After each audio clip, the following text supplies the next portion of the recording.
Централна избирателна комисия. Избори за президент и вице-президент на Република България и общински съветници и кметове 2011. Право да избират имат българските граждани, които са навършили 18 години към 23 октомври 2011 година включително. Не са поставени под запрещение, не изтърпяват наказание лишаване от свобода. За избор на общински съветници и кметове трябва да са регистрирани най-късно до 22 юни 2011 година включително в съответното населено място. Ако имате настоящ адрес в чужбина, не можете да гласувате за общински съветници и кметове. Гражданите на страни членки на Европейския съюз могат да гласуват за общински съветници и кметове, ако имат статут на продължително или постоянно пребиваващ в Република България, не са лишени от правото да избират в държавата, на която са граждани и са заявили писмено с декларация желанието си да упражнят правото си на глас в съответното населено място. Гласуването ще се извърши по два отделни списъка. Един за президент и вице-президент и един за общински съветници и кметове.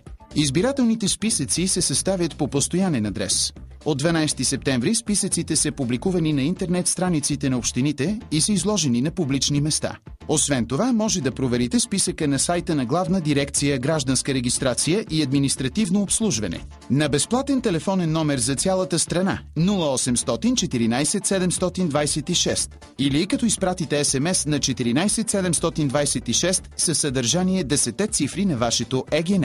Ако откриете непълноти или грешки, може да поискате отстраняването им с писмено заявление до кмета на общината или района или кметството най-късно до 15 октомври 2011 година. Гражданин на друга държава, членка на Европейския съюз, който е вписан в избирателен списък, може да бъде заличен по негово писмено заявление до кмета на общината до същата дата.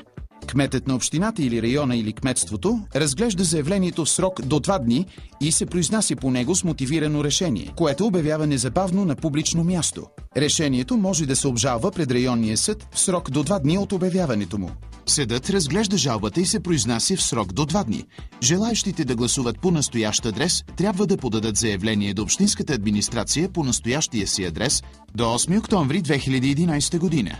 Избирател, който е включен в избирателните списъци за отделните видове избори в различни населени места и не може с искане за гласуване по настоящ адрес да гласува на всички видове избори в едно и също населено място, трябва да подаде заявление до общинската администрация по постоянен адрес, че при произвеждане на всички видове избори желае да гласува в населеното място, където е включен в избирателните списъци за изборите за общински съветници и кметове. Заявлението се подава не по-късно от 8 октомври и се издава удостоверение за гласуване в определеното място. Удостоверенията за гласуване на друго място също се издават не по-късно от 8 октомври само на кандидатите за президент и вице-президент, членовете на Централната и общинските избирателни комисии и на наблюдателите. Купуването и продаването на гласове е престъпление.